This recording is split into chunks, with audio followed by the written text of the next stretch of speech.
getting down with motorsports and all things Americana. This is powered by Done Right TV. Going live in 3, 2,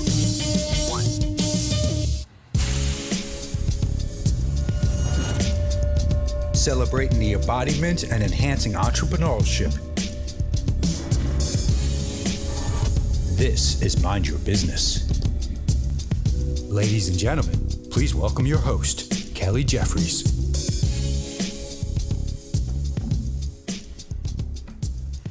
All right, welcome everybody. Tuesday night. Tuesday night. Welcome to the Mind Your Business podcast. Tonight we have a couple friends, a friend of mine that I went to high school with, Doug Bland. He is the owner of the Quad City Steamwheelers, and we also have his general manager, Destiny Brown, and my co-host here, Brad Foster. What's going on, Brad? Hey, doing good. Awesome. Excited to talk to these guys. Yeah. So, all right. I got to set this thing up. I apologize. Like I said, this is going to take a minute before I get... go ahead and start off, Brad. Well, let me get this screen set up. Appreciate you guys taking the time out to come here, and thanks for taking the time to spend with us. And so we can just jump right in. Doug, I was reading your Wikipedia, and it was very impressive, and it describes you being as an amazing entrepreneur. And that's what I get excited about. And I think you hired somebody here, Destiny. She's an awesome entrepreneur too. So I'm glad I was able to work with you guys at the Steamwheelers. Doug, if you could know where you are today, and can you go travel back, maybe when you're a teenager, what was going through your mind when you were a teenager? Were you wanting to start a business, or were you wanting to? What was going through your mind? What was your ambition? Yeah, so I grew up in a very, as Kelly would know, I grew up in a very simple family. My mom worked for the phone company. My dad was a construction worker. He was a heavy equipment operator in the local 150 operators union. My brother was a laborer. My other brother was a laborer, and then so everybody in my family was a union worker, basically. Just a blue collar family. Had their lunch box every morning and go to work. I kind of realized I didn't want to do anything like that. Smart. Smarter than the rest of us. Saw my dad come home every night, just, no matter if it was 20 below zero or 100 degrees out, they had to go do it, right? Mm-hmm. So, and then when I got older, I didn't want that. And in the summertime, I actually built houses. Ottawa High School had a thing called building trades. So we, our juniors and senior year, we would go to school for about 2/3 of the day, and then the second third of the day, after lunch we'd have one class, and then the last two classes we would actually go build a house. Mm-hmm. So we learned everything from the foundation to the last bit of putting the roof on the house and trimming it out and everything. So I knew how to do that. And then our building trades teacher, Mr. Reagan, in the summertime, he'd take some of his top students and he'd say, "Hey, I'm going to go spec a house this summer. I want you to come work for me." So I worked for him for 2 summers, my junior and my senior year in the summertime. So I kind of knew that was making me a little bit of money, but that's not what I wanted to do for a living. Yeah, that's funny hearing. It's funny hearing names like that because because we came from the same hometown, Ottawa, Illinois. And what is it? Probably 30,000, maybe now. But probably 25,000. 22, maybe. So it's nothing. This is what 250,000. So it's a little bit different. We came from a pretty small town. Well, you actually were from Ottawa. I was from Marseilles, actually. Right. Yeah. Or better known as Martucky. Yeah. So. Oh my God, that's funny. So Marseilles doesn't even have a stoplight, right? It's got one flashing red light. Oh, that's so funny. There was like 3,500 people in the town, but I went to Ottawa High School because I lived out in the country and I wasn't inside the Marseilles school district. So. What year did you graduate? 87. Okay, I think I graduated 86. Yeah, you were 1 year older than me. Yeah. You were in the same class as Kurt Carr and those guys. Yeah. Awesome. So I knew that I did not want to be a construction worker. I did not want to be in the trades. Nothing against that. I mean, it was built a great life for our family because both my mom and dad worked, and but I just wanted more for what I did. And we owned a bar in Ottawa too, so we had a little bit of entrepreneurship that side of it. So. We had a bar called Russell's Lounge, and I was around that, got to see a little bit the business side of things, and how expensive it can be. You worked there? I did in school. I would go and clean the bar on Saturday mornings and Sunday mornings, and then I would recycle all aluminum cans to the recycling center. And that's how I made a little bit of extra money, not in the summertime, but during school season. Yeah. Yep. So, how old were you, or where were you at in life when you kind of come up with a vision or dream of the path that you wanted to take?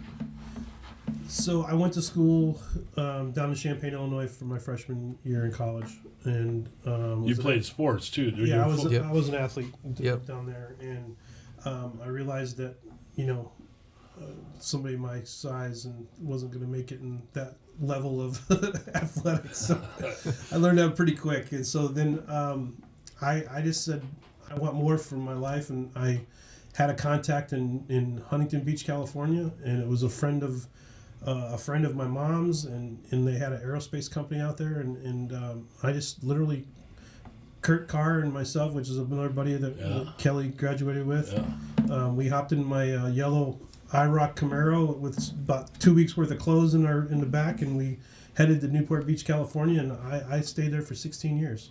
Kurt came back about a year and a half later, but I stayed out there my whole time and just kept learning, and I was able to.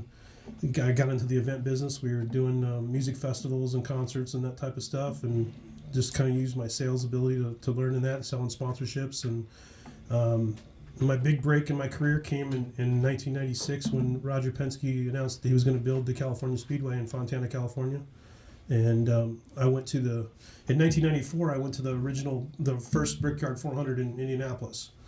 And I ran into Roger Penske there, and I introduced myself, told him I sold sponsorships in Southern California, that I grew up around racing, because my dad drove race cars at Grundy County Speedway in Morris. Oh, okay. So I was around racing. We used to go to all the ASA races and all that type of stuff. And my dad raced against Rusty and Mark Martin and all those guys back when I was a kid. And so when I ran into Roger, I just told him, hey, I've got a racing background. My dad used to race, and I just sell sponsorships. I'd love to be a part of the California Speedway. And he wrote on the back of his business card, the guy's name was Les Richter, and he actually used to be a vice president of NASCAR, but he was spearheading the construction of California Speedway. So he said, when you get back to California, you call this guy and you tell him that you ran into me and that I wanted you two guys to talk. So I got back home after the Brickyard, and I called Les Richter, and he's like, well, we're not ready to be hiring anybody yet, but I'll be in touch with you. He goes, if you don't hear from me, call me about every couple, 2-3 months. So I just reach out to him every once in a while, and then one day my phone rings, and it was Greg Penske, and he said, hey, can you come in tomorrow for an interview? And I said, sure. And the rest is history. I got hired as a marketing manager, and then worked my way up to the director of marketing, and then I got moved to Homestead, Florida, when Penske bought that racetrack in 1998. So you basically just kind of went after it and stayed on it. Yeah, I mean, I wanted to be around racing because I knew it, and the business side of the racing is really cool. I mean, I love being creative and putting together the sponsorship programs and the hospitality programs and negotiating the TV rights of the races and all that type of stuff that came part of that job title. And I was really young at the time too. I mean, I was a marketing director with Penske Motorsports at 26 years old. And did you have a degree in marketing? I did not. You didn't? So yeah, and that you couldn't pull that off in today's world. Right. And that was back in the time when you could pull it off. So you're just a young kid walking in there. But there was guys that were in conference rooms that had MBAs that at the end of the day, in this industry, your performance is what makes it work. So if this guy with the MBA sold $500,000 in sponsorship, and this guy here that's got a 2-year degree from Illinois Valley Community College, he just sold $2.5-3 million. that's who they're going to be impressed with. It's not the guy that's got the MBA. Yep, for sure. Wow. Results. Yep. Yep. Performance means a lot. Mhm. So I don't care what degree you have hanging on the wall. If you can't put the numbers up, they don't really give Well, that doesn't get you the work, man. You got to get out there. You got to get out there. Yeah, and the get busy. personality and the drive. Yeah. And you know, like I said, that was my big break. I mean, that changed my life because after that, people knew me as, oh, he was one of Rogers' executives. So you know, it's, and you it opens up so many doors when you say, yeah, I was marketing director for Roger Penske. So you're 18. You're what? 18, 19, 20. When I first moved to California, I was 19. Yeah. So you're trying to get a job with Penske, like 20 years old, like. No, that was I was doing the music festivals and stuff at that time. Okay, so yeah. you were already doing some. Okay, I got right. hired by Penske in 1995. So, so what it was, I was 25. Got it. Yep. Still, man, Yeah. to be going after something like that, I mean, that's pretty impressive to me. That's awesome. Yeah. Destiny. Let's hear about it. You graduated from West High School, and then did you know what you wanted to do when you graduated? All I wanted to really do was continue my basketball career at that time. So I was looking for opportunity to try to take care of my college education through my athletic ability, and was able to do that for a couple seasons at Blackhawk. And at the time, I was actually going to school for criminal justice. I wanted to be a private investigator. And cool.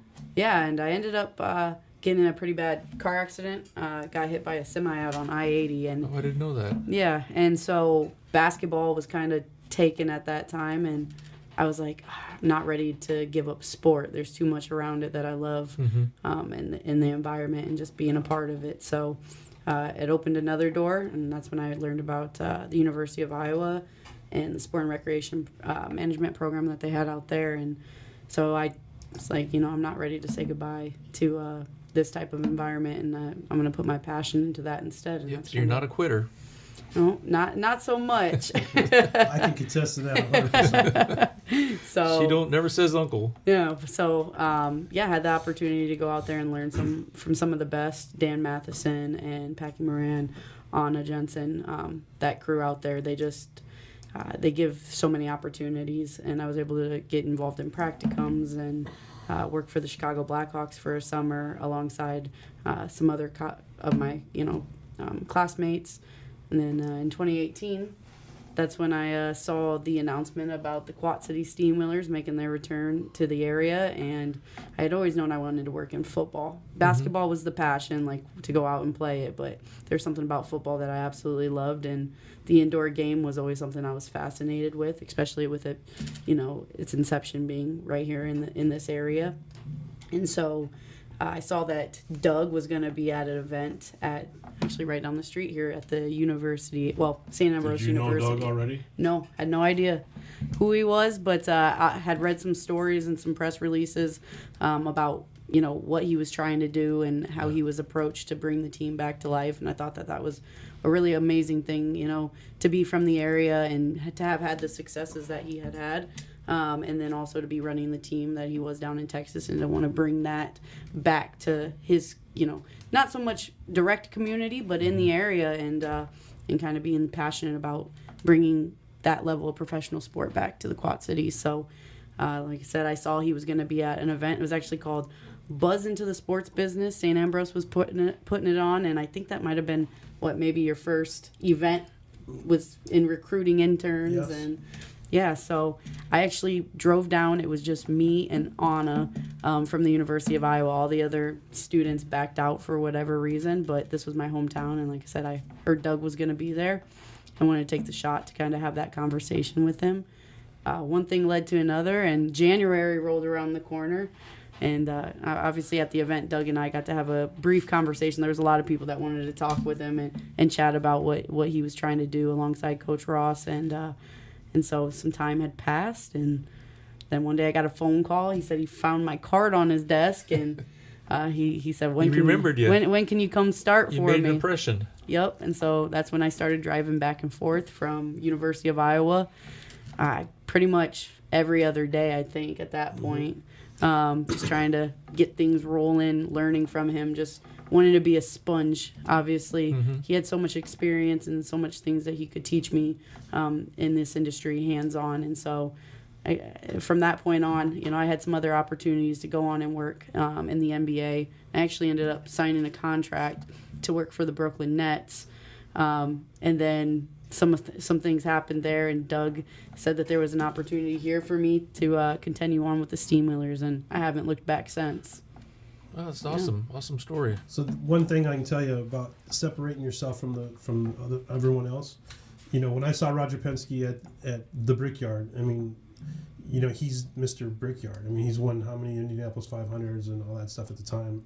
And I literally saw him, ran into him, and I said, this is my shot. I'm going to start talking to this guy and tell him who I am and what I do. And he pulled out his card and wrote on the back of it. Destiny has the same type of mentality. She sought me out and pulled me aside and talked to me and told me that she went to Steamwheeler games as a little girl, and, you know, and then probably that was on a Thursday or Tuesday or something. I can't remember what it was. But a few days later, I go to the mailbox, and a handwritten letter on a note said, Mr. Bland, it was a pleasure meeting you. You know, I would really love to work for your organization. And it was from Destiny. And I never never forgot that from day one. And the minute that we knew we were going to start hiring interns, she was the very first person we called. I'm sure. Yep. Yeah, that's awesome. So we're kind of built from the same mold here. Yeah. Well, it's easy to pick something out like that too, like I said, because that's kind of like it was something that you had not necessarily used, but something that you believed in. Yeah. And when you see that, yeah, you have to hire that. You have to. And so how long you guys been working together? Since what, 18? Yep, 2018. 2018? We met in 2017, but Yeah, yeah, 2017. 2018. Yeah. January of 2018. Awesome. And how do you like working for this guy? I love it. Best boss I could have asked for, truly. Yeah, I 100% agree. He's a really great guy, but the personability of it, the way he cares about us too, I think it sets him apart, and that's why I'm still That's here. that small town there, man. Absolutely. Like, listen, there's people, you know, that are super religious about certain things and certain that, and I've always said treat people the way that you want to be treated. Absolutely. And I've been around some people to work with that are just complete, utter a-holes, you know. And, and at the end of the day, if the people that you work with don't respect you because you don't treat them right, then why the hell do they want to work for you? Right.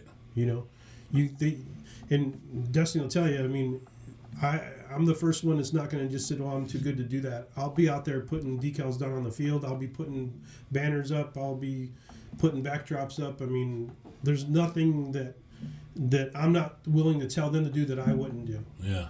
You know, and as things have progressed and I don't live here anymore full time, I mean, you know, I've gotten so much more faith to know that they're going to do exactly the way I would have wanted it, you know. So before every season I would have to set up everything like, okay, this is the exact way I want it, and now I don't have to worry about a thing because I know that Destiny's got everything under control. Yeah.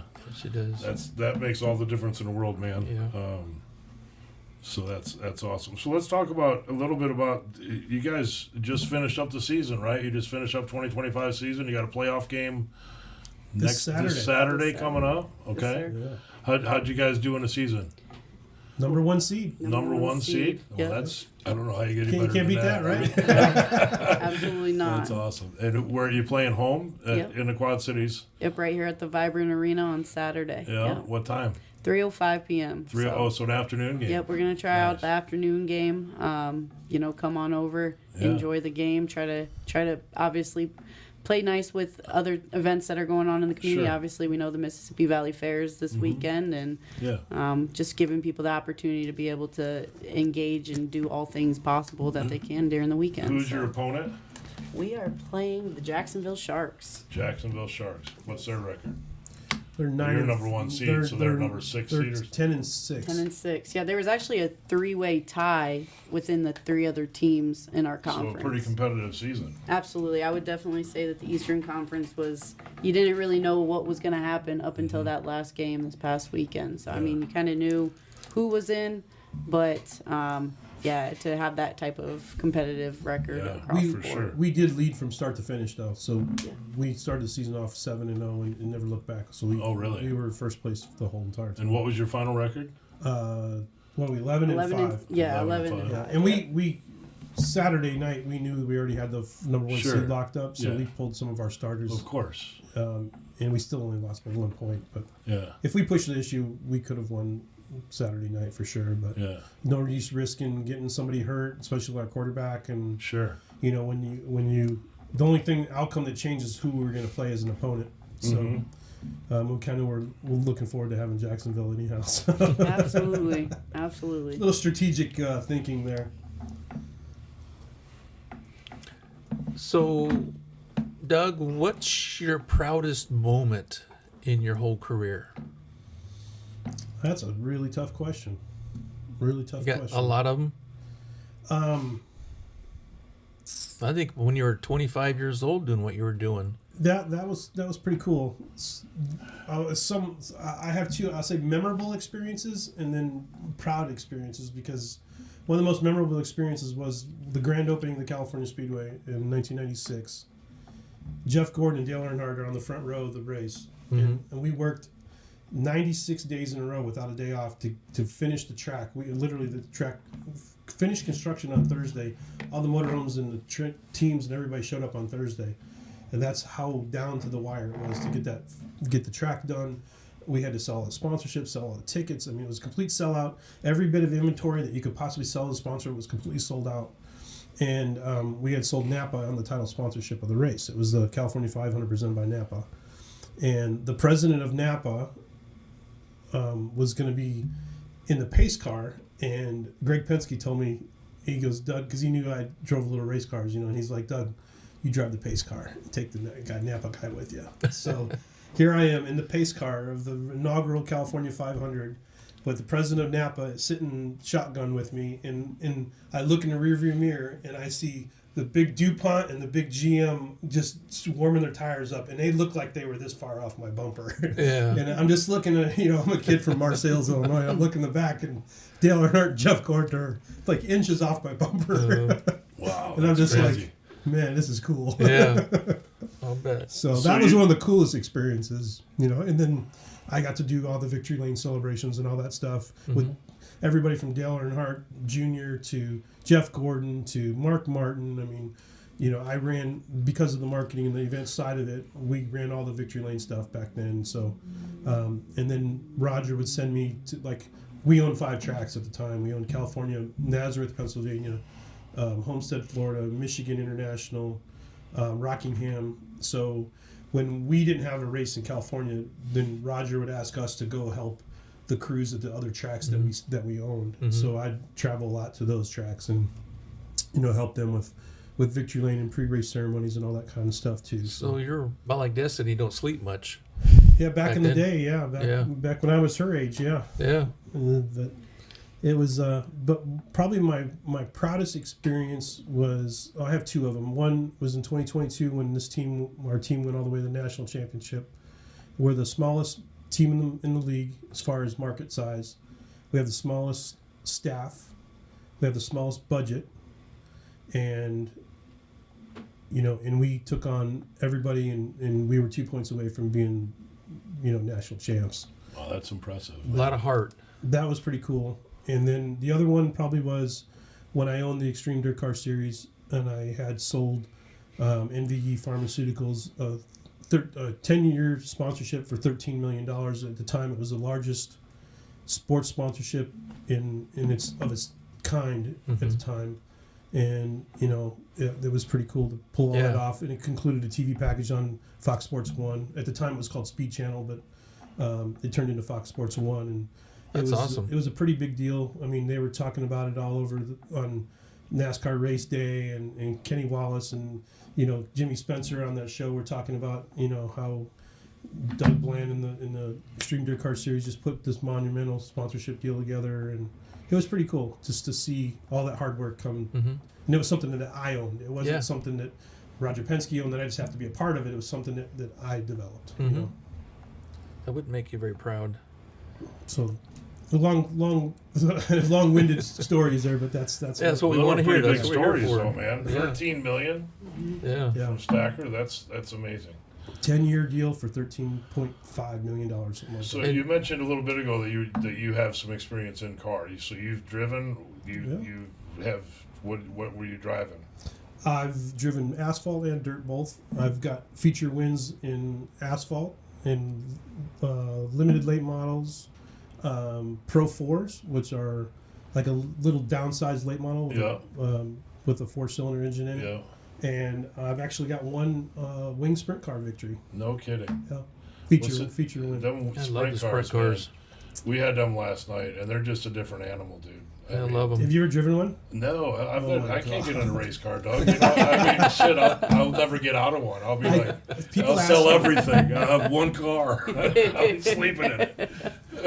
And then I also ran at Charlotte Motor Speedway in a NASCAR Goodies Dash series. I don't know if you remember that series. Oh, wow. Yeah. But it was, and that was my only super speedway race that I ran. But yeah, I've probably got, I don't know, 45 starts of racing Wow. in my life. Wow. So That's what were awesome. the top speeds down there at that track then? The Charlotte, Yeah. 175 miles. Yeah, an hour. that's what I was thinking. Yeah, and driving a sprint car though is probably the most exhilarating thing on dirt. I mean, you don't steer it. You kind of just point it and hope it goes there. You know, because Yeah. you're literally steering with the throttle. I mean, Yep. it's I pretty lived out crazy. in Lincoln, Nebraska, and they had Eagle Yeah, we used race, to- and I would take my kids there every Saturday night, and I just love the sprint cars.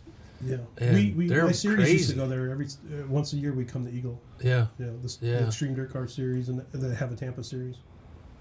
I got my eyes opened up when the front tires touched the back tires and slingshotted him up over the top and passed him over the roof. It's like, are they supposed to do that? It's just unbelievable how they can They you can be side by side, and then you shoot into the corner, and one guy just doesn't lay off the throttle or something, and just takes Yeah. it into that It corner. just hammers it around, and Yeah. And then when they get squirrely, man, they get squirrely fast. We had a couple last night that end up hitting the wall, and it's like the whole car just disintegrates. And it's like, man. And they got to be flying out there because it was a half-mile track we had last night. I too. wouldn't That run a wing sprint car on a half-mile track. It's something. Even shooting them, man, it's just a different. You know, stock cars and even late models. I mean, late models are fast, but them sprint cars, I mean, 3 laps and they're already lapping traffic. I remember as a kid, and I'm saying I was probably 13, and we were in East Bay for Speed Weeks. When I was a kid, my dad being a race car, being a racer, we used to go to Daytona for Speed Weeks every year. And then for some reason that year we went to East Bay for the sprint car races, and it was when Jeff Gordon was driving a 410 sprint car. And I'm either 13 or 14, and I'm scared to walk up by the fence just to watch the race, because they go by so fast. And here it is, Jeff Gordon, a year younger than me, out there driving it. oh, So they're making these kids so young nowadays. Develop them at such a young yeah, age. they got go karts. I mean, I used to be an EMT and had to EMT the go kart races, little kids, and they start them young. They're fearless because they just don't they learn that element of speed at such a young age. It's Yeah. crazy. How about you, Destiny? What's some of your highlights that you'll never forget that meant a lot to you? I think I definitely would have to say in my career, I would also attest to it being 2022 as well. Having the opportunity, obviously being with the team in 2018, being with the team in 2019, and starting the season in 2020, COVID hit. And obviously we had to cease operations for the time being because just there was too many rules on venues. You couldn't, obviously, we can't, our type of business, you can't operate if you can't put butts in the seats. It's just Right. impossible. So Doug had to make that tough choice to continue that into 2021. And myself and Coach Ross actually had the opportunity to go out to Bismarck, North Dakota, which was an adventure, to say the least, but taught me a lot about my career and took me out of this environment into a space that I wasn't familiar with. And then I think that also created an opportunity for me to elevate as personally and in my career, and being able to step up into a role in that environment that really, I think, pushed me to be where I am today as well. So getting the opportunity and call from Doug to, you know, we stayed in touch the entire time. I mean, I think we They were on loan. They Yeah. didn't really need me. They were just on loan. exactly. So, just, you know, knowing that the ultimate goal was to get back to the Quad Cities, but then getting the chance to be brought in as the general manager of the franchise after that, you know, 2-year break was something huge for me in my career. I mean, I was 25, 26 years old. And youngest female general manager in the indoor football league, I think, In all in minor all league of- sports. so And that's an awesome right there. yeah, and at the time, you know, I think I was just so excited for the opportunity that I wasn't really imagining what that all really meant, but getting kind of thrown into it, and especially coming out after a 2-year hiatus and just being like, okay, we got these people that we have to take care of from 2020, but we also have to grow it, and we have to put as much into it as we possibly can to get people excited about the return, and then to have the season that we did and be named franchise of the year. I think that that season was a dream. I don't think it always goes that well in your first year, stepping into that type of role, but I also had all those years behind Doug learning the business, and I mean, I don't think I spent more time with anybody else from 2018 to 2020, that first game. And like I said, I just think being able to be trusted with this and having that role and being able to not only do it, but do it in the community that I grew up in, I think that's just been a privilege of, you know, of a lifetime. And so I would have to say that that's some of my proudest moments. But And that's a lot of them, man. I mean, you just hit on a lot of different Yeah. things, like getting butts in the seats, especially after a 2-year hiatus after COVID. Yeah. Which COVID, sorry, I hate to even use that word, but it changed everything. Everything. It really did. Everything. Because less people go to the grocery store now. Less people, and I don't know whether it was they were just keeping everybody away from everybody, but I mean, it seems like you walk around and all you see is people walking down the street. Yeah. Like looking into their phones, you know, and I don't know if that was a COVID thing or not. It just seems like when they separated us all, I guess. Yeah. And I mean, everybody kind of went to their device because that was their only form of entertainment. Yeah. And so, for you being the youngest and to coming out of something like COVID, and to put butts in the seats, because there's a whole lot of places still trying to figure that one out, you know. It's not easy. It's a hard business. you know. Yeah. I tell people the only thing harder than selling tickets to events are selling sponsorships. Yeah. Because selling sponsorships, you are, I mean, I don't want to say you're selling blue sky, but you're selling the concept of what this can do for you by being affiliated with this organization. And there's no metrics that's going to prove that. And you have to do everything in your minds to hopefully build that rapport with that person and that organization to where they want to continue to do business with you, you know. Yeah. And it's not easy. It's super hard because a lot of people there's no way of tracking every bit of business that comes through the door and where did that lead come from or where did that business come from, you know. So it's not like when you do you're an e-commerce company and you have an ad on Facebook and they click on that and then they buy that ad or they buy that product and you can see, oh, that link came directly from that Facebook ad and that's the reason I sold that widget on my website. you Right. know. So you just have to make sure people are passionate about your sport that you have, that you take care of them, and that you know you try to win every game you can be and put a great product out on the field. You know, and it's no different than selling races. I mean, because I've sold racing tickets, I've sold monster truck tickets, I've sold rodeo tickets, sold concert tickets, I've sold football tickets, I've sold beer. But you have something tangible that you're selling, so the sponsorship is a totally different animal. Yeah, beer festivals, sponsorships, and tickets. I mean, you name a special event that I haven't been involved with. I mean, but it's all the same. It's doesn't matter what it is. Event business is the event business. It's a different form of entertainment. So what would you tell somebody that maybe is, I don't know, just getting out of high school or something and wants to get into sponsorships? Because it's one, you're right, because it is one of the, whether it's getting to the right person or having the right pitch or just being confident enough to believe in your product enough to be able to sell a sponsorship. What would you tell somebody that wants to get into a sponsorship business? Seems like you've gotten pretty good at it. Yeah, and Destiny's getting really good at it too. And I mean, it is learn how to sell. That's the biggest thing. And I don't care if you got to watch videos, if you got to go to classes and learn how to read people, because if you don't sit down and ask what they're looking for, then you can say all the greatest things in the world, but you have to find out what they need. And then you try to take the assets that you have as a football team or as a race team or whatever it is, and then you try to figure out, okay, what assets do I have that's going to accomplish what this guy's trying to, what he's looking for. Right. You know, that's why I say, what kind of marketing you guys currently doing? We're doing this. Okay, is that working for you? Well, not really.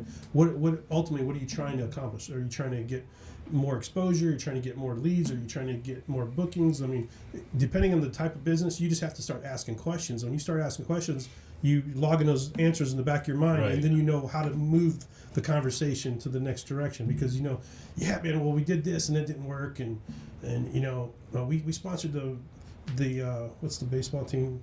The Bandits. We sponsored the Bandits and it didn't work. Okay, all right. I got that logged in the back of my mind. Okay, well, what did you guys You got do? to hear that every day. Yeah, I mean, because that's what you hear.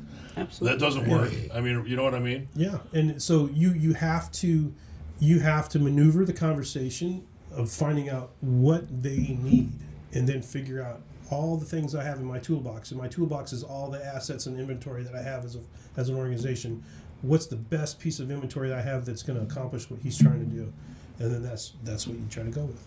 Absolutely, Wow. and I think it's also bigger than just the mission of getting that sale, but also the conversations that you're creating. And that's one of the biggest things that I had to take away when I was kind of learning the sales process, because you know, obviously we don't realize it, but you're selling that yourself every single day, right? You're going into places, you're communicating with people, you're having these conversations, and it comes down to, it's bigger than just the sale in front of you. It's about the personability. And one thing that I think that stands out about our franchise and just the way that we do business, we have about a 93% retention rate in our sponsorship. And with that being said, most of our sponsors that we haven't got to continue on with, it's because they went out of business over the years, or something's happened that's changed that for them, or the economy in general, you know. I mean, because at the end of the day, that plays a major factor in what we do. But I think that the relationships that you build through those conversations, and these people understanding that you care about more than just that getting that sale, but you care about how So they you're are, listening. what they're You're doing. actually You're listening to them. Just like Doug says, you're paying attention, you're having that conversation, Yeah. and you're learning, okay, not just, oh, what I think I can sell them to make it better for our business, but oh, okay, this is what you do. Oh, how can we get creative in what we do to accomplish the goals that you're trying to, Right. you know, Yeah. your ultimate goal. So, Wow, that's good stuff. Good stuff. So everybody has a role model at some point in their life.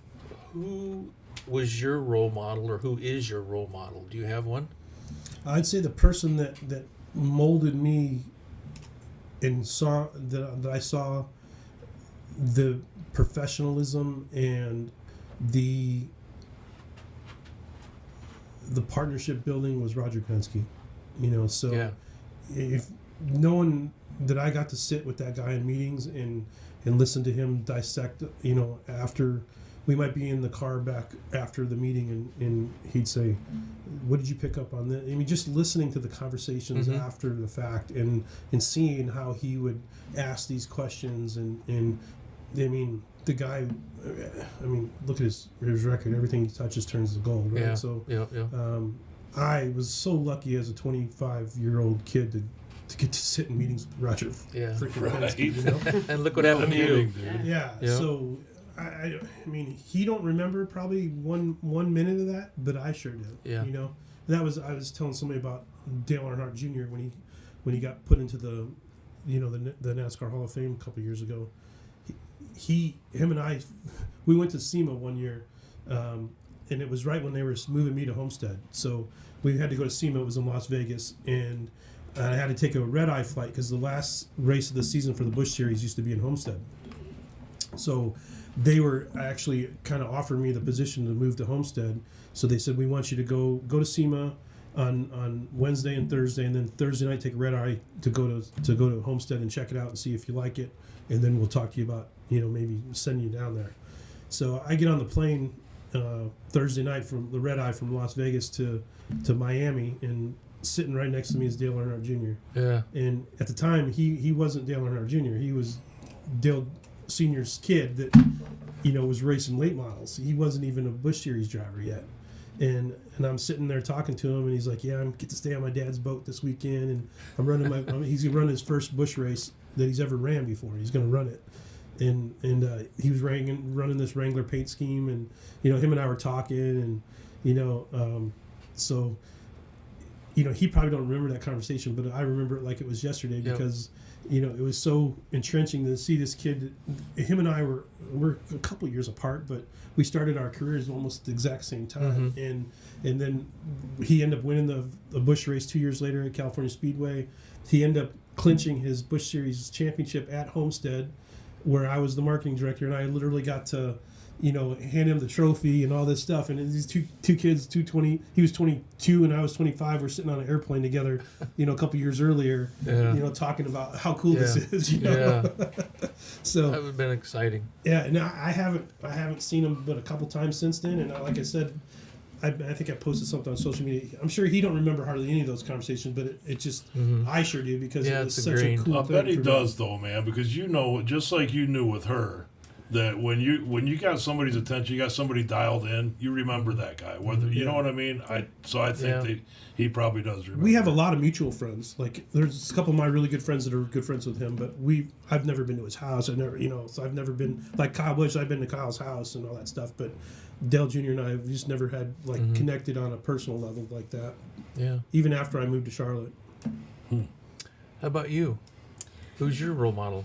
Oh, I probably have to take a little bit of a different approach on that just because I would say that my role model probably would go back to my mother, and only because I came from a single mom. Like my mom was single mom. She raised me and my sister. She worked 3 jobs to make sure that we could have anything we wanted. We wouldn't have known a thing about her being stressed or what it would have meant to be a single mom in that time because we didn't want for anything, and we definitely didn't need. She took care of us, and I watched her, like I said, clock in at 4 a.m. UPS. She would go do that. Then she would run her moving business throughout the day, and then at night she would go bartend. So I mean, she would do every little thing that she could to make sure that everything was possible for me and my sister. And I think that created the work ethic within me. And my father was also the same way as well. Just die hard to their job and career and being successful and making sure that they could provide. And I think that is why I'm able to be in the career field that I'm in because I'm just so accustomed to, you want everything that you can out of this life. You got to give it everything you got every single day. Yeah. And time is of an essence. You gotta, if you want to get to where you're going, you got to keep pushing. So I would have to take that approach on that because I watched a very strong woman take on a lot of life's challenges and accomplish great things. So I'm try to be a did not give replication up. of that. Right. So Never gave up. absolutely. Yep. That's awesome. Yeah. Well, I would like to say something here that, you talked about the family, treat people like you wanted to be treated.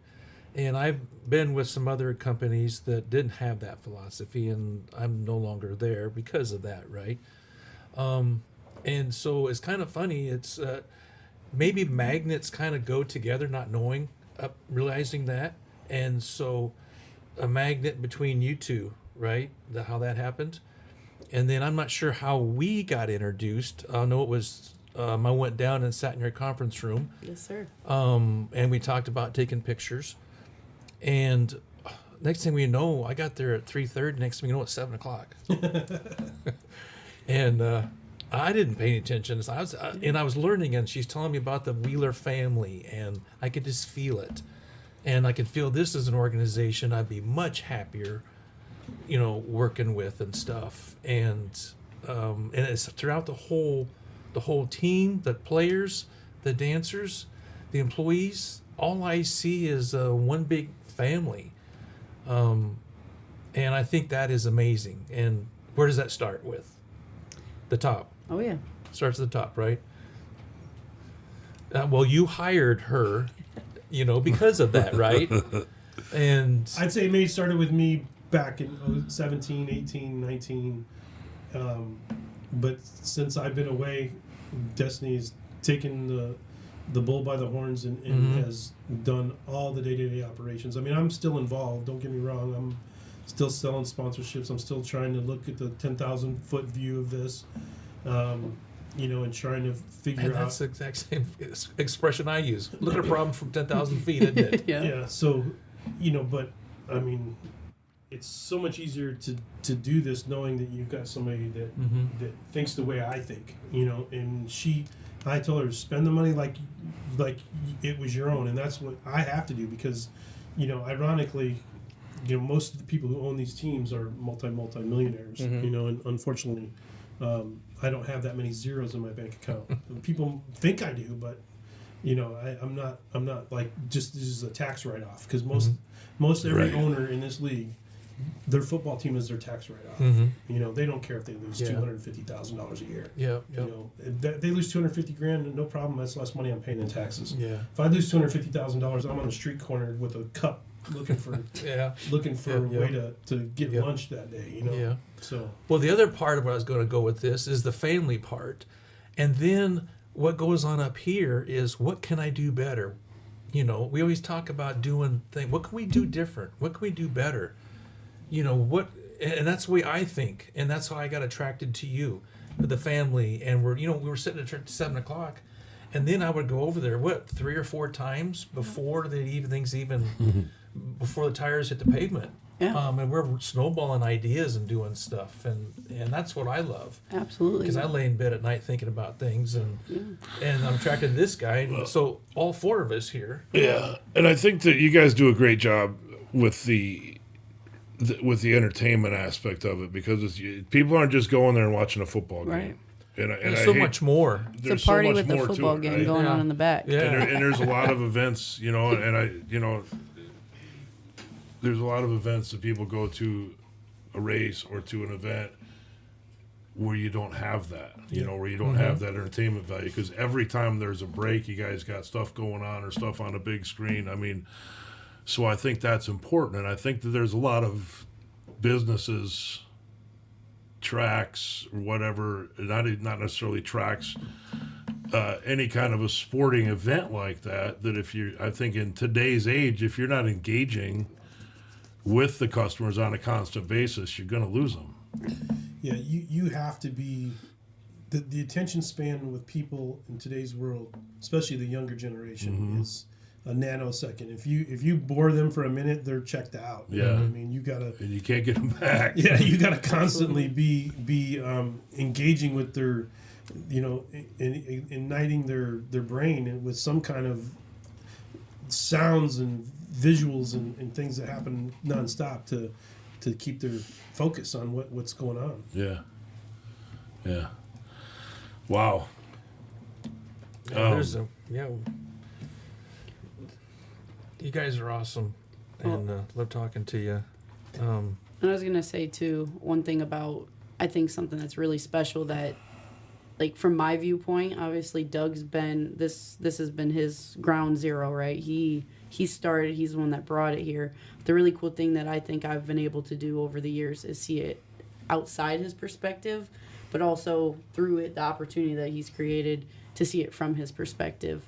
And with that, like you kind of spoke on like the budgeting and making sure like we operate in a way that no one I think would ever imagine in competition with our league, because our production, the way we do things, Dustin Eichten with his marketing, ability with his visuals and the things that he puts together, James Macklin, hardest working guy. Brad, he is. Love that kid. He's a monster when it comes to game operations and just going out and doing the tough things, but the little things that make the impact so much greater. And so with that, like I said, Doug's guidance in, okay, how do you do this? And you do it the right way, but you do it smart. You do it, you make it look good, but there's so many people that will go out and just throw everything at the wall and they don't think twice about it in this. But you can in this see space. that. You Absolutely. can see that. And I could never be more grateful for that mindset. Like, okay, take this into the perspective. What if this was yours? What if you were the one that had to make this call? Take ownership. Yeah. And I think that's the most beautiful thing about what he's created here. And I think he's a little too modest at times about the things that he's done within this space. And like I said, I just wanted to go back to that because there's so many things that people don't see behind the scenes that we're working every single day, and he is a part of something that he has created from the ground up and taken ownership in, but been able to make it look so good with, in the market, in the space that we're in. And I'm just in awe. We do more with as little as you can imagine. As you can imagine, yeah. And like I said, there's teams in our league that spend 3 times the budget that we spend. I mean, I'll just tell you, we run this team on, this year, we'll run this team on probably $850,000. Wow. But when we started this team in 2017, or 2018 was the first season, our budget was $390,000. Wow. So as you change leagues, as the leagues keep getting bigger and bigger and bigger, your expectations, your production costs, your workers' compensation, everything, the players' salaries, I mean, everything has gone up. Everything has gone up. The rent at the arena, new turf, and all the stuff that you have to do to keep raising that bar every year to look. And if you watch one of our television broadcasts, I mean, our stuff looks just as good, if not better, than the people that are spending, $2.5 million a year to run their team on, and that we're doing it for $800,000. You guys complement each other very well because they do. You trust her, she knows what you want, and that's hard to find, man. It really is hard. In to her find. credit too, sometimes she'll go, "Hey, do you really think we should do it this way?" And I need that sometimes because Absolutely. I mean, there's times with I'm not always right. I mean, absolutely. She and I know right now of a decision that I made this year that I probably did more out of desperation than anything. Then I don't want to say it's bit us in the ass, but as we sit here today, it's probably not the best thing that we could have done. But We don't have to do it again. We shot our shot. I mean, right. But if it would have went one little 5 degrees difference, we would be sitting. There's things that we could have done with this organization that even the teams that are 3 times the size of ours wouldn't be able to do. Yeah, and you got to be able to move on from stuff like that too, man, because you're not going to hit a home run every time. Yeah. And I've been a believer in my whole career. I remember the day that I bought the Have a Tampa Dirt series. I remember the guy says, you got till 5 o'clock on Friday to decide if you're going to buy this or not. And I kept thinking to myself, do I really want to have all this stress and and do this? And then there's a scene from Shawshank Redemption. I don't know if it's one of my favorite movies of all time. I've watched it 100 times. Yeah. And he says, Morgan Freeman, he says, you better get busy living or get busy dying. Yeah. And I remember sitting there about ready to fax over the contract to buy that series. And I didn't have the money. I had about, I had probably 80% of it. Yeah. But I had to pay him on Monday, right? This is on Friday. So I remember said, get busy living or get busy dying. I signed that contract. Back then I had fax machines. I had to fax it over to him. He calls me. I got the fax. Just send me the money on Monday. Okay, no problem. And then I'm thinking, all right, now how am I going to get this last $15,000? All right? And this is a pretty funny story. I had a 1994 Corvette. And I also had another vehicle. I had 2 vehicles. I didn't really need the Corvette. And I drove over to my buddy's Busch Series shop, or Truck Series shop, and because that's where my office was. I did sponsorships for him too, but I also was doing it for the racing series that I just bought, right? So I'm sitting there in his office, and on the way, I stopped somewhere, and I bought a for sale sign, and I parked right in front of his shop, and I put that Corvette, and I put the for sale sign on it just to see what would happen. And then it wasn't 20 minutes later, I'm sitting there on my computer, and this guy walks in. He goes, hey, is that your vet out there? I'm like, yeah. He goes, what do you want for it? And I'm 15. thinking, I needed 15 grand. I needed 15 grand to get this deal done, right? And I said, how soon are you looking to buy? And he said, I bank with B of A. There's one right down the street. And I go, let's take her for a ride. Oh, man. And then literally, this guy takes his car for a ride, and I'm thinking, oh, God, please buy this thing. Please buy this thing. So sure enough, he's like, I go, I'll tell you what, I'll take 15 grand for it. He's like, all right. So we drove my Corvette to the bank. He went and Got pulled the the money out. So there you had your Handed money. it to me. So I had to call my girlfriend. Hey, I'm over at Bobby's shop. Can you come pick me up? She's like, carless. Is your car broke down? I said, no, I sold it. Oh my God, that's so funny.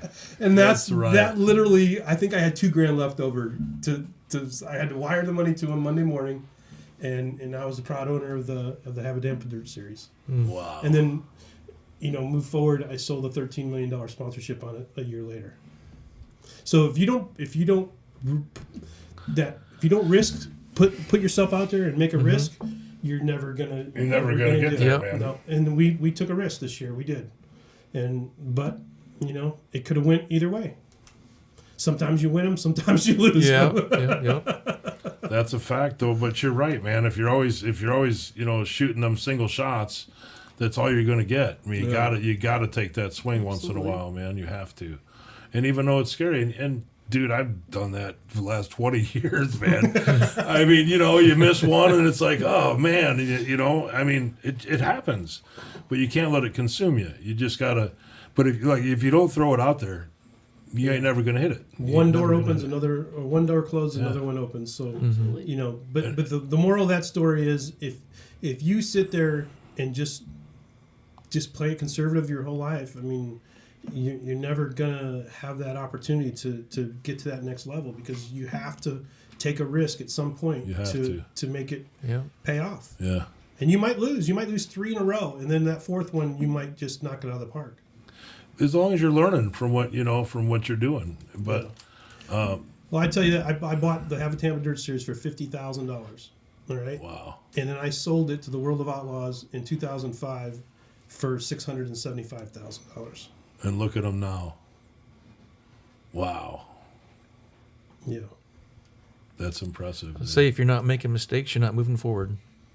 That's what I would say. Yeah. Absolutely. That's pretty impressive. Well, do you want to show some pictures up and Sure. show what the work that Destiny's done? You can just start showing them up, and We might be here a long time with the stuff she's put together.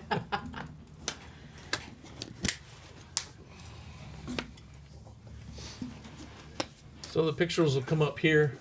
We can look at them, and then here was just. Well, you want to talk about them? Halloween night. Oh, yeah. Yeah. Yeah. So, It's, Doug, I think you remember this conversation pretty well. We are in the process of, obviously every single year we sit down and we try to develop our promotional schedule. And with that, we always think, okay, you have your core ones. You have your military appreciation night. You have your John Deere night. That's become a staple of our game days. Union night. Union night, fan appreciation. But we were looking outside the box this season, and we had one more to fill. And I'll never forget, I sent Doug the rundown in text format, right? So he got the presentation, and we get on our phone call, and he's like, halfway to Halloween. what the hell? Is He's that? like, what does that have anything to do with Explain anything? this to me. And no, I talked about Look at these obviously. people. Yeah, I mean, we teamed up. We ended up, obviously he's like, Destiny, I trust you. This is wild, but if you think it's going to do something for it, because as we talked about earlier, May is one of our toughest months we face. We only get 1 day in the venue, so we don't get to practice in the venue at all throughout that month. So with that being said, it's like, okay, what can we do to get creative? What can we do to get people excited? Well, I don't Do you know know these two people are married together? Yeah, I do actually. I found that out, right? Yeah. So what was your seat count On that night? we ended up increasing our tickets by 1,000 that night. See? So Yep. it did Yep.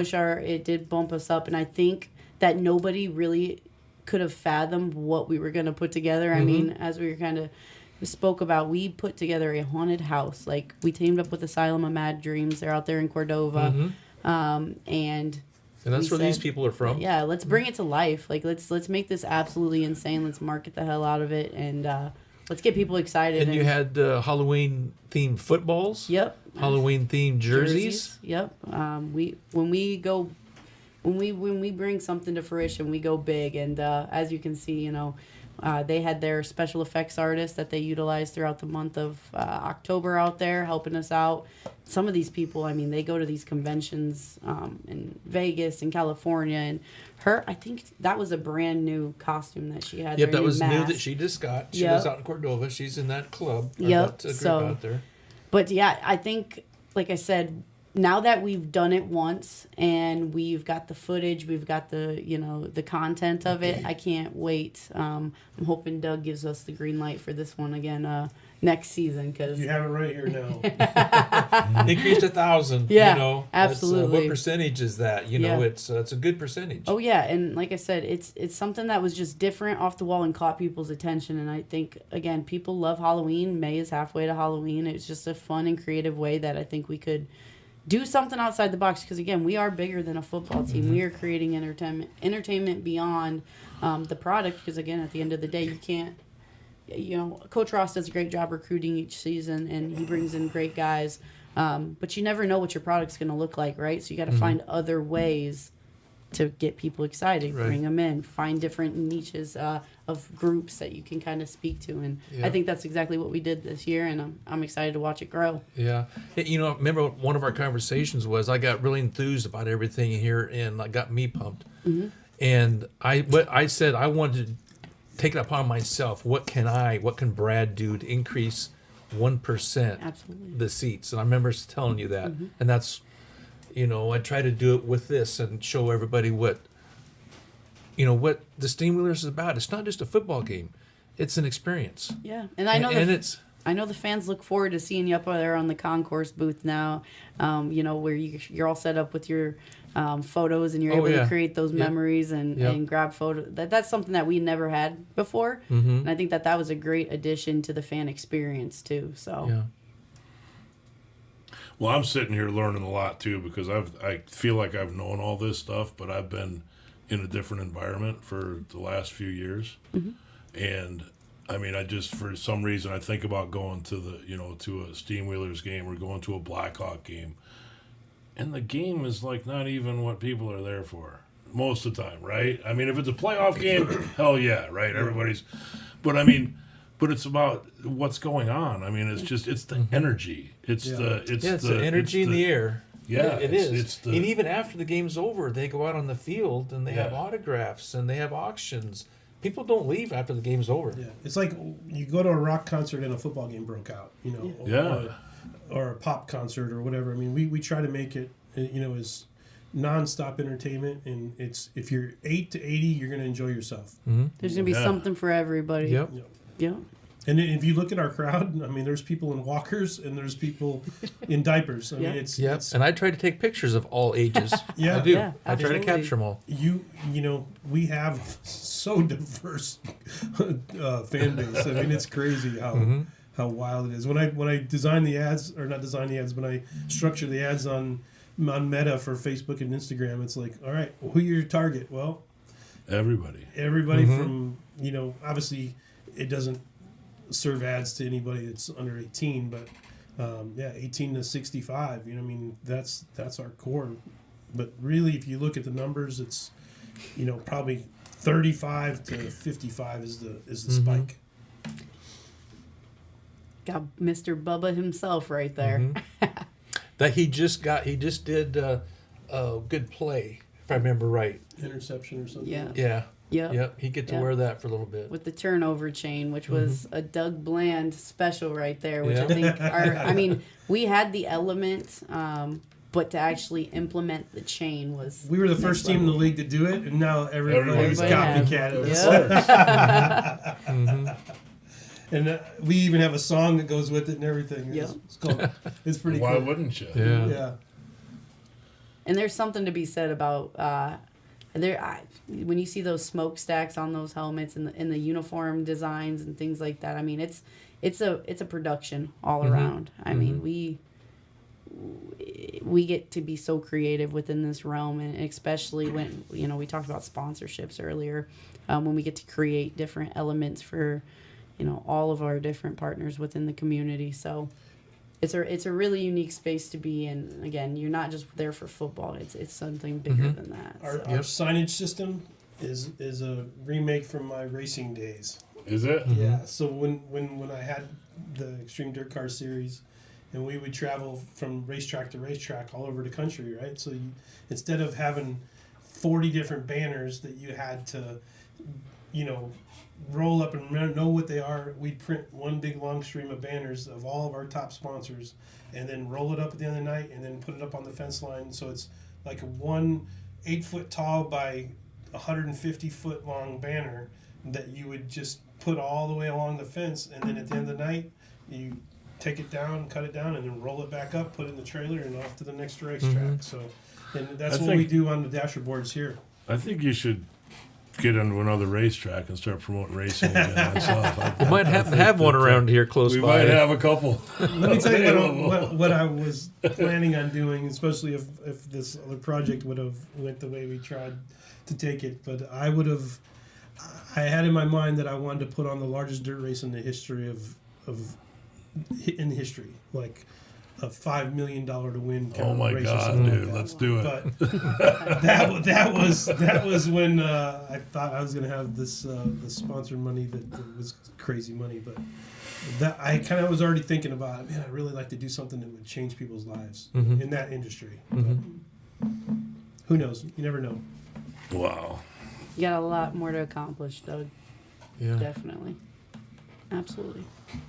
So would you say that's your next goal, is to put on the world's largest? No, Not your next goal? No, I mean, What is your next goal? His next goal probably goes on one of these hands, and it's yeah. I've got 10 fingers and no rings. Right, gotcha. That championship ring is something. I mean, in my career of everything from I was a pretty good athlete. I was one of the top BMX racers in the country. I never won a national championship in racing. I never won a state championship in anything. I was close in pole vaulting at Ottawa High School. Never did it though. I've always been like on the verge of being the best of the best, and I just never have pulled it off. I mean, I've won races and I've won things and won conference championships and stuff like that, but I've never won the very ultimate highest title ever in my life. And I want one day to have that ring that says you're the best of the best in your whole entire industry. And once I do that in this sport, then maybe it's time for me to hand the baton off to someone else. Yeah, like right there. Well, okay, so you guys got to have some sponsors or something, right? I mean, you want to shout out to your sponsors. I mean, I just want to make sure you guys get that out. I mean, we really appreciate you coming on. These are great stories. But anything that you want to plug or anything that you have to. Our biggest thing is Saturday 3 p.m. Saturday at 3, get there. If you're listening to this, please post it on your social media. Invite your friends, invite your family, invite your coworkers, invite your cousins. I mean, it's funny because we had 4,000 people there Saturday night, right? And had this talk with our season ticket holders last night. If each one of those people that had a time of their life Saturday night would just bring one more person with them that they were with, then we'd have 8,000 people in that arena. So how much does that play into the team? That has to, the team it's got to be the home field advantage. That's got to be huge. What did I tell the season ticket holders last night? We're basically undefeated with our fans behind us, with our community behind us. And so I told if we have 8,000 people on Saturday night, I don't care if the Chicago Bears came in. and that was hard for him to say. I know it was. Yeah, because that's his team.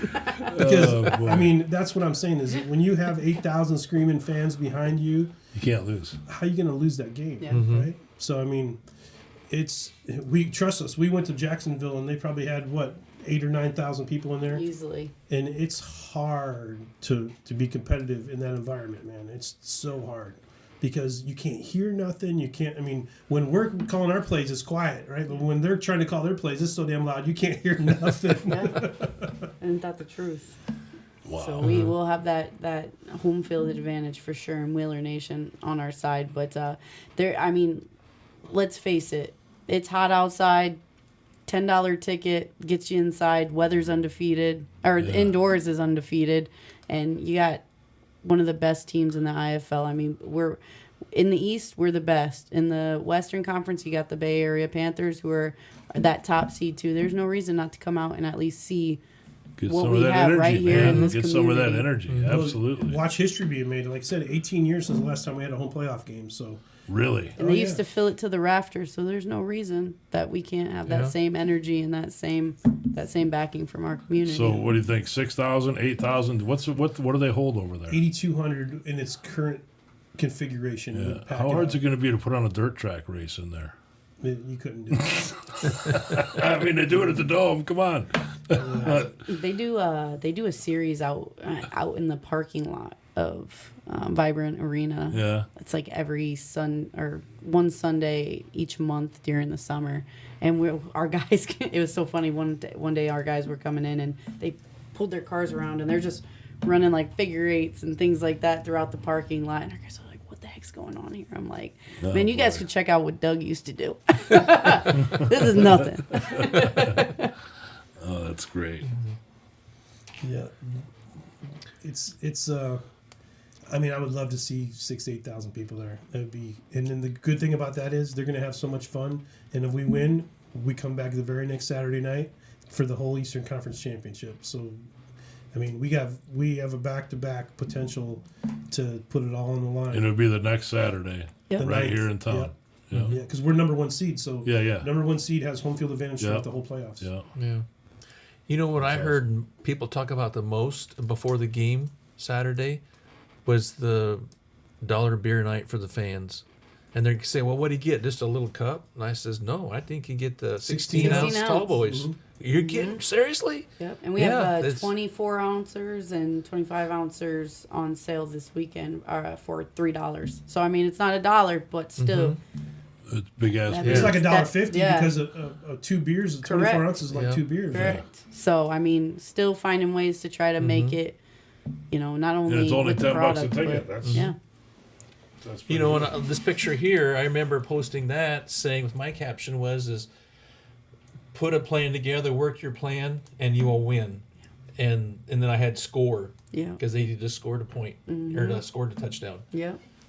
So The thing about our game is this, and I'm not throwing shade at hockey or baseball or anything like that, but in a hockey game, the only time really anybody cheers is when there's a goal, right? It's kind of like Or a fight. watching around or a fight. Yeah, That's true.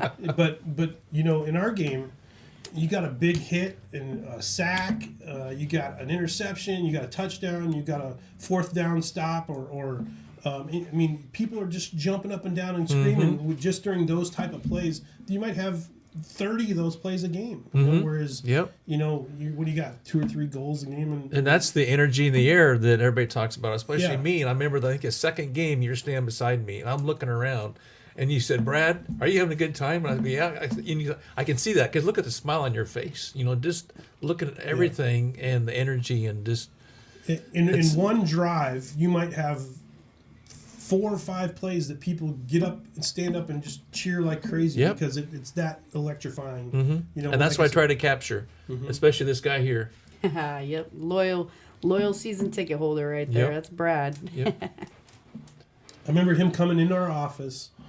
Literally, we used to have an office right next to the old Bass Street Chop House right there, and that was our very first office we had. And it was tiny, it wasn't much bigger than this right here, but it was long, long and skinny.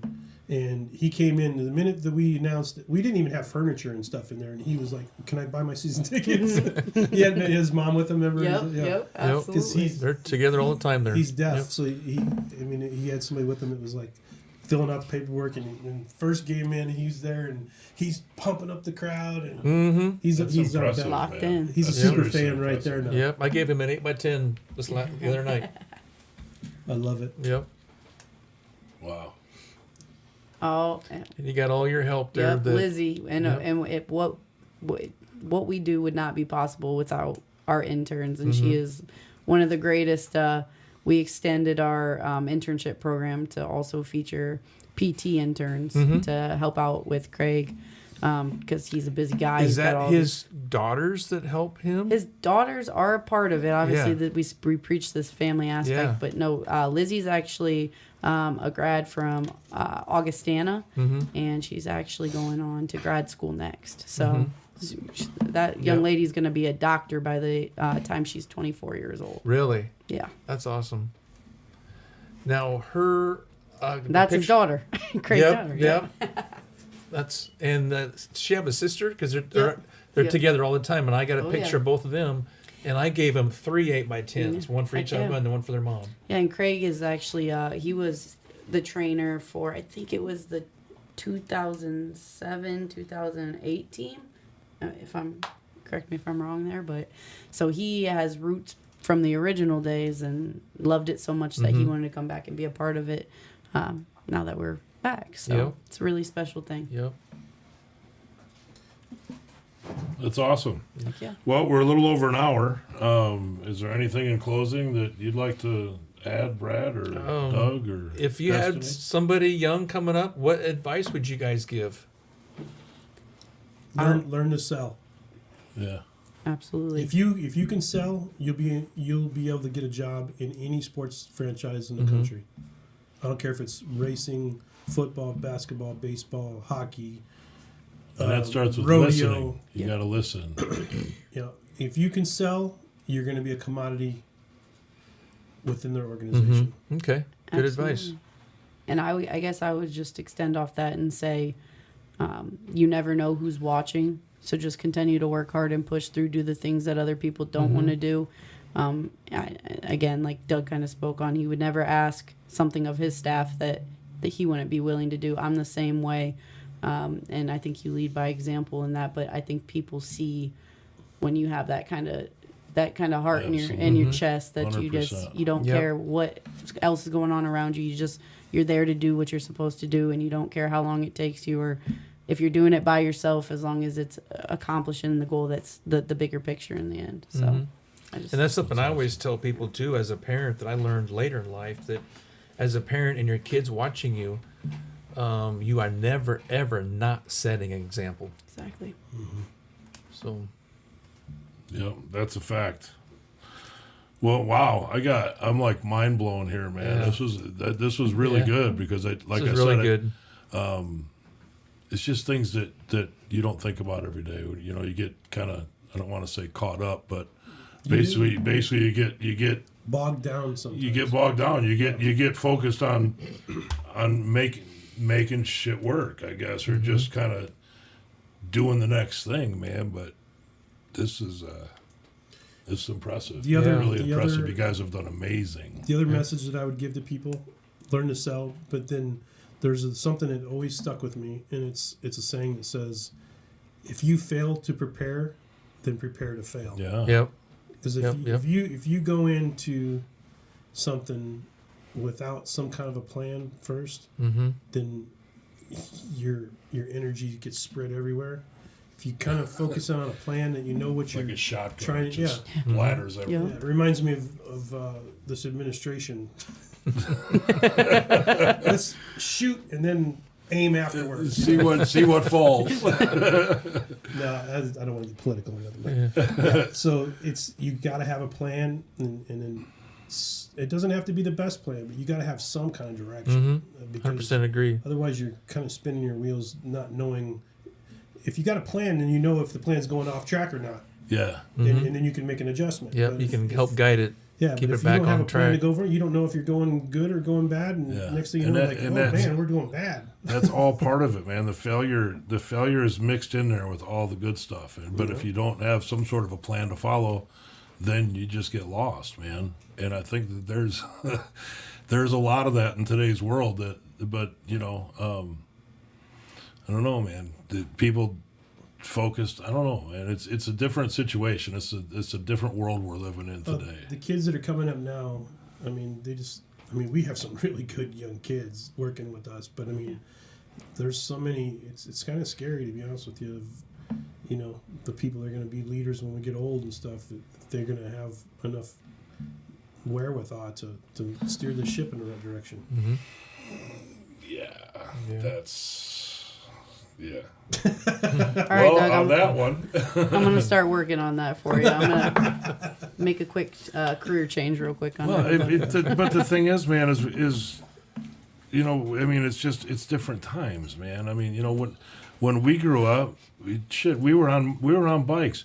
And I still tell people, I'm like, you would have no idea how far we would ride our bikes on a daily basis. Mm-hmm. And we weren't bitching about nothing. We'd be up on the south side. We'd be at the Ball Diamonds, the south side. We'd be at the north side of the Ball Diamonds. We'd be over here. We'd be drinking out of the garden hoses. But if you weren't in the neighborhood when the street lights came on, you know what I mean? Your ass was in Your trouble. ass was in trouble, man.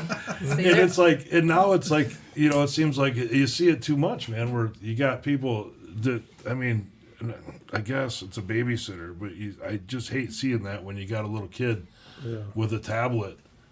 And I'm like, get that kid a bicycle. And I know it's different, man. I know the world's different because, I don't know if I would have my 10, 15-year-old running around like we used to. Yeah.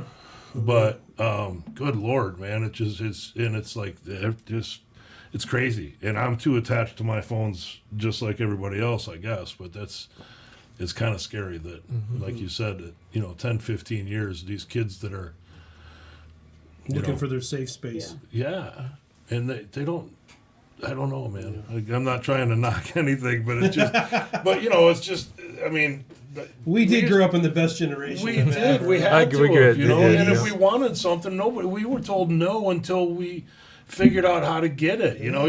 We'd go mow some grass, or we'd go get a paper route, or we'd go shovel some snow, or whatever, and that's how we did it. I used to walk beans and detassel corn. Yeah, and I all did that too, stuff, man. Yeah, and did that just- too. Yeah. Then I got enough money to go buy that motorcycle And or that new BMX bike. I mean, Yeah. whatever, man. And I just bought. I think I showed you a picture of it. I just rebuilt one like an old PK Ripper that I had when I was a kid. I had a PK Ripper. Yeah. So when I was in Florida a few years ago, somebody posted, it was like, he wanted like $800 for this frame, 83 or 82, and it was all redone. And I'm like, whatever, man. So I bought it, and then I'm starting to, I'm online looking for different parts. I'm looking for Z That's rims. awesome. I'm looking for mags, and I'm like, what am I doing? You know what I mean? But now it's hanging in my basement. Now I got two of them. I got a red line down there and a PK Ripper. Is it the chrome one? Or the polished aluminum one? The PK is a white one. Oh, white one. And I have I think the red line is a chrome one. So when I turned expert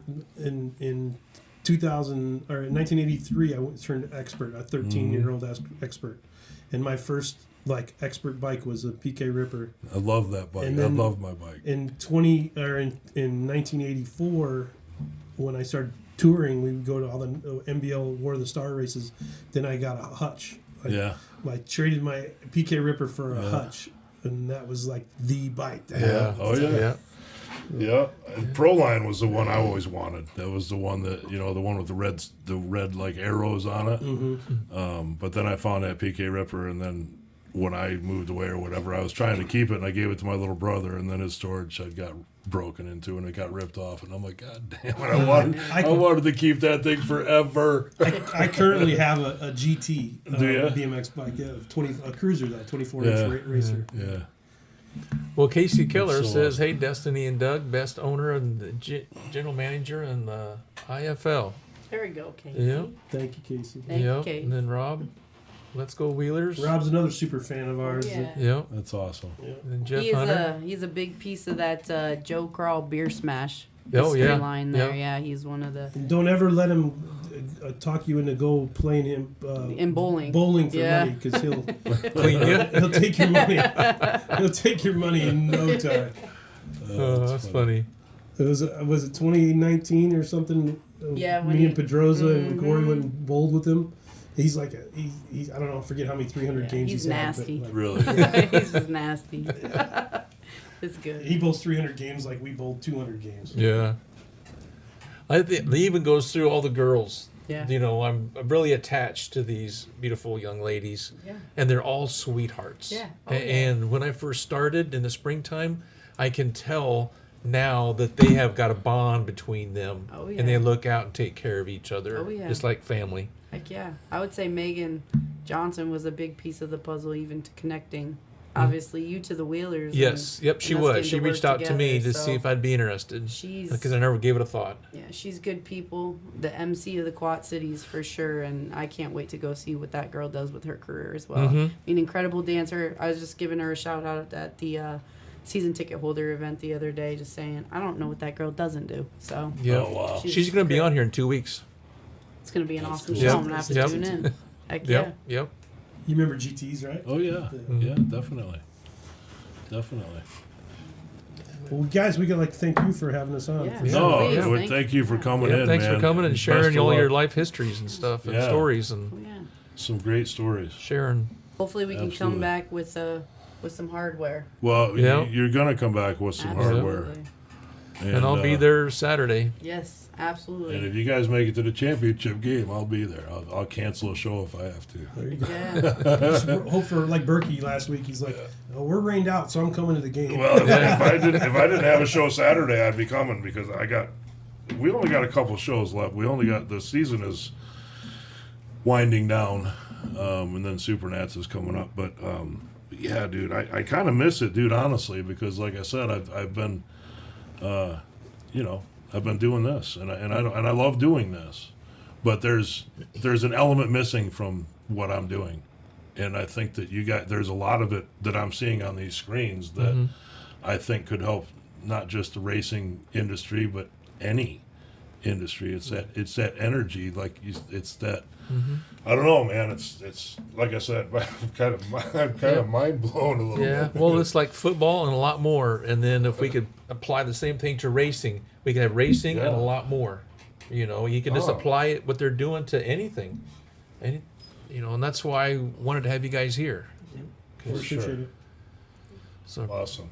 appreciate you All right. coming Well, and- best of luck next week, Thank and or this week. This not week, yet. yeah. few Okay, days. guys. Well, thanks for tuning in, and we'll let you know when we're coming back. But thanks, Doug. Thanks, Destiny, and thanks, Brad.